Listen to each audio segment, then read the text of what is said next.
key challenges shaping its present and future. Observers continue to evaluate the state of democracy, noting both progress and concerns about governance and transparency. Insecurity remains a pressing threat, with communities across the country calling for decisive action to curb violence, kidnappings, and banditry. Meanwhile, relations with the United States are under renewed focus as both nations explore cooperation in trade, security, and diplomacy. Recent ambassadorial appointments signal Tinubu's intent to strengthen Nigeria's global presence and deepen partnerships, reflecting a broader effort to position the country strategically on the world stage. News. Good morning, viewers. So many people find the country at a critical crossroad, and some have defined this as a moment of truth. There have been some saying that the narrative points that some people must have sponsored the institution of insecurity for 15 years, for it to have been sustainable for 15 years. Do you think it's time to start naming the sponsors of this heinous act? Actually, we are not going to the root of our problems at all. I served in Kanu State in 1975, 50 years. In BUK, then you see swarms of small boys trying to even eat the food you are eating on the table. Almajiris. Anybody who is alive since that time, no skills, no school, nothing. Between the age of 30 now, 40 and 50, they are the ones carrying the AK-47 all about. We are not going to the root of the problem. It's not to celebrate General Musa as a very good person. Competent, no doubt. But rather than call sociologists and call people who really know human behavior, we want to shoot our way through this problem. I'm not convinced that we are on the right track. What's the right track? The right track is, as I told you now, we have 50-year-olds that I witnessed who have never gone to school. Their father is in Sokoto, they are with Malam in Maiduguri or in Lafia. No parental guardian, nothing. They are just on the streets. Grew up to 40 years of age, grew up to 45 years of age. Are they just going to melt away? They can't just melt away. It's a social problem. It's not a guns problem at all. If you really want to go to the root of the problem, in my own opinion, the leaders of the North have not addressed the issue of how they promote their Almajiri system. Their own children cannot be, my own child cannot be Almajiri. But they are so self-centered and they ignored all the children of the North that are not be going to school all these 50 years or more. What's going to happen? Nobody's talking about it. Dr. Fakbonda, you've really given us something to reflect on. The root of our problems and the fact that we haven't solved our political issues, which will now help us to solve the social issues that you're mentioning.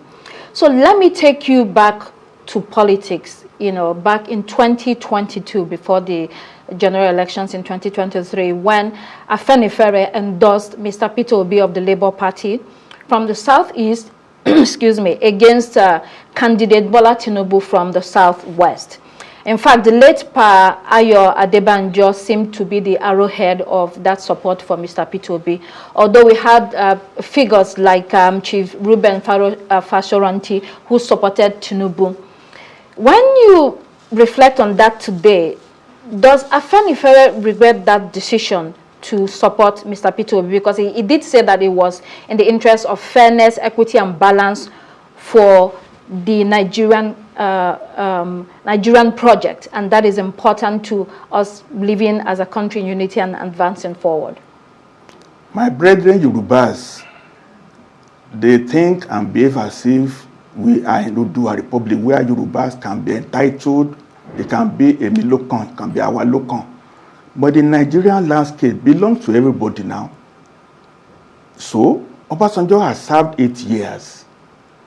And so, Professor Vice President has served another 8 years as whatever. if you want to be inclusive and bring the whole country together, it's only the Igbo that have not been president. And Afenifere, my own faction, our own faction, believes in equity and justice. Once you have rigging your way, snatching your way, and getting into position, you are not even prepared. It's clear that our president now is not even prepared to govern from day one. Why are you appointing? In fact, you also have a battle list ready before you are sworn in.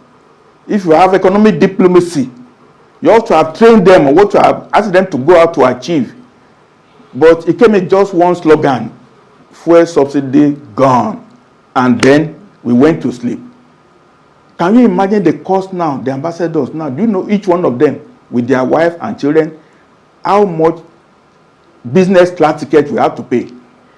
Can you imagine how many dollars they have to be given to the extra code? And they have less than 1 year to serve. A terrible waste of the system. If you had an orderly system where, as far as everyone wanted, Obi, nobody can doubt his capacity, nobody can doubt his competence, nobody is perfect as a human being. At that time, a word candidate for the time, the nation decided to do otherwise, and we are paying the price today, so unfortunately. Now, you've spoken about ambassadorial appointments, and I want to ask you my next question on that. So do you think Tinubu's ambassadorial picks are based on competence or political rewards? Well, let's have two categories. The career ambassadors, that's the peak of their career in service. They're supposed to have gone for 4 years term to serve the country properly. But they will not be hurried out. And in the next election, if Tinubu wins, some of them might be retained, but they have to be recalled again. Imagine the waste. So their careers have just been truncated. They have been lying idle for the last 2 years, just rotting away in Abuja. As for the politicians, it's just the good, the bad, and the ugly. I really cannot pick anyone seriously that is of the nature of Christopher Kolade, ambassador of commissioner in London those days. You cannot think of it. But the worst part is that in the next 4 months, it will take 4 months before they even be on post, because the countries have to agree to be ambassador before they will accept. They have to stand by when they are waiting for them to present credentials of their nomination. So the next 4 months is a waste in terms of resources, in terms of time. When you do something in a hurry, rush, you fail and fumble. It's so regrettable that we have this situation. Yeah, Dr. Akin Fakumuda, I think it's time we also reflect on our model of democracy, because now there have been a lot of accusing fingers to President Tinubu on the presidential list. And we look at the Constitution, it gives, in section 171 of the Constitution, it gives him that power to appoint ambassadors, high commissioners, and principal representatives in foreign mission. That's one. But when you look at the model of democracy, fundamentally, it's like it thrives on inclusion. And so that brings us to the democratic process where politicians will have invested their money and all that, regardless of their ethical standard. And now that puts the president in a kind of dilemma for a kind of political patronage. So what would another president or a better president had done in this circumstance, given this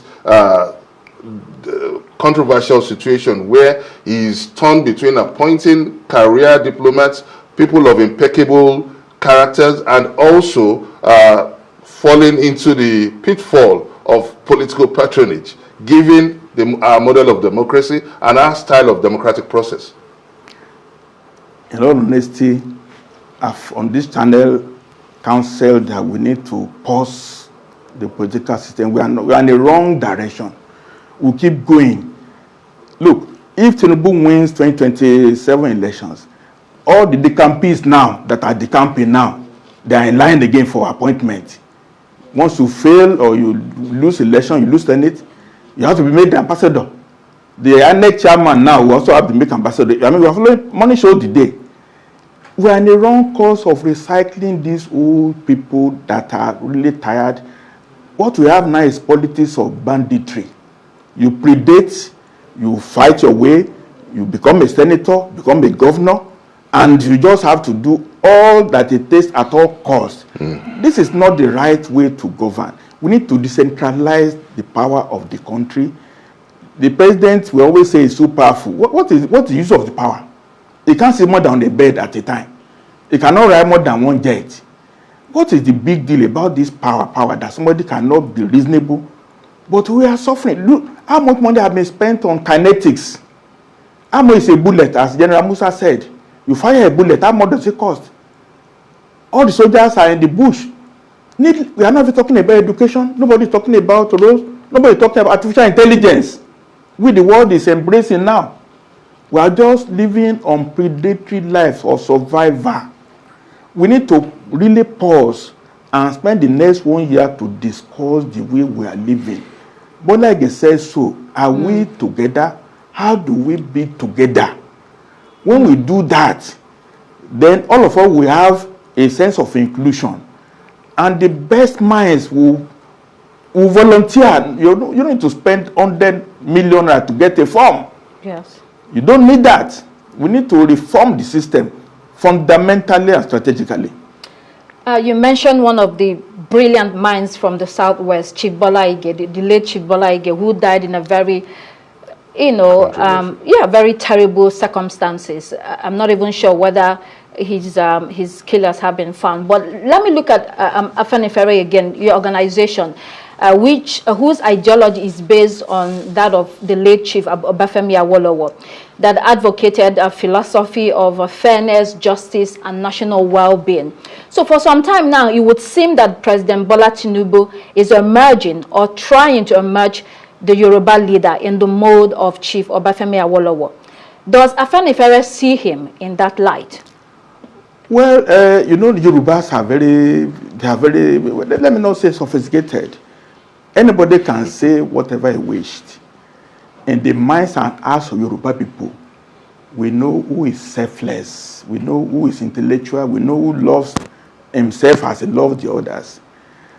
It is true that our president now engineered himself. He used all means possible, including Muslim ticket, including splitting Afenifere into two. But Afenifere, we were 11 in the executive of the Afenifere properly. Only 2 defected to Tinubu's side. The 9 of us are still intact in the Adebanjo fashion. It's a fact. So Afenifere is, we believe in welfareism. Freedom for all, life more abundant is the motto of Afenifere and it stands. When Abanation now because Tinubu has seized the political space, and can anybody say this? And Awolowo will have produced blueprints in advance of coming. We know what's happened in 1979. UPN states were ready to govern under Awolowo direction. The same thing allowed for democracy too. But this haphazard governance and waking up and doing things, subsidy or no subsidy and all that, it's not Awolowo style. Nigerians should know it. Yorubas also know it too. So you're essentially saying that President Tinubu was not ready to govern and is not ready to govern and is not doing well. It's not me saying it. We already have 2 years of it. It's not me saying it. The facts are there. We now have evidence, empirical evidence. If I were to remove subsidy, I would have prepared all the palliatives in advance, automatically. How many CNG buses are on the road now? How many CNG buses? The only signature project of President now is the road from Lagos to Calabar, the road from Sokoto to Badagry. But in Yoruba areas, where are the roads? Osun State is down now. The governor is being strangulated. Is that an Awolowo mantra to strangulate your own area too? Osun State is down. It's dying. And Tinubu is watching. It's unfortunate. Now, based on what you've just said, it has become quite apparent that public trust has been lost along the way. What actions do you think could be taken to regain and rebuild to boost the public trust once again? The patriots visited President Tinubu last year. He affirmed that he wants to do economics, that politics will come later. He has done economics now, he has passed tax fraud reform. The tax reform, we are going to see a lot of crying when it comes to effect, but let's leave that aside. I still plead for President Tinubu to change gear. We have to look at the politics of Nigeria. He said, economy first, politics later. This next year is for politics. And the blueprint is there. It's just to send a bill to National Assembly to say, authorize for a new constitution to be debated and agreed on. By May, it could be done. By October 1, it could be effective. We should not go into the next election with this predatory system that we have now. Let him even plan to retire. 4 years enough as president of your country now. Must he be Paul Biya of Cameroon? It doesn't have to be. How many months did the Muritala rule the country, and we see the impact everywhere? How many months? Awolowo actually ruled Western region only up to 1959. He ruled from 54 to 59. And we still have the impact up to today. So if he can just bequeath a new polity on Nigeria in the next 3, 4, 5, 6, 7 months, all his sins will be wiped away, in my own record. Okay. Now, as the ambassadorial designates, now we understand that they'll be facing the Senate Committee on Foreign Affairs, Foreign Relations for their screening, and afterwards they'll be taking their oath of office. So let's just tie down that as they prepare for their tour of duty, bearing in mind that Nigeria's foreign influence dwindled within the last 2 years of not appointing ambassadors, they're creating gaps in our economic diplomacy, citizenship diplomacy, and also shuttle diplomacy. What should be our main diplomatic focus as they prepare for their tour of duty? In actual fact, I'm not privy to any document that says this is the thrust of Nigerian foreign policy. We know the time of Ike Wachuku when it was economic diplomacy during the Babangida years. We knew the trust of the foreign minister. Yeah, the reason why I was asking this is that I read the Renewed Hope foreign policy, and it was a bit untidy, a bit scattered. So that's why I was asking, what should be our main foreign policy thrust as the ambassador prepare for their next tour? Well, we are aligned to China a little bit. America is fighting back about it. We don't know whether we are non-aligned or aligned. There is no definitive position on Nigeria's trust. Africa used to be central focus of Nigeria policy. We don't know anymore. Foreign Affairs Minister, who is he now? I'm not asking. I know his name, but has he made a major speech? As NIA in Lagos be committed to produce a blueprint on the trust? We are indebted. We are in loans to China. America is now putting us backward. They want to replace Chinese in mining. What have we decided on that as a country? What's our interest? Okay. We have not decided. So, again, in the next 1 month or two, while they are seeking agreement for the postings, there have to be a small panel with Nigerian Institute of International Affairs to articulate a coherent navigation between the West and the East, the Chinese and the American. But it's not clear now at all.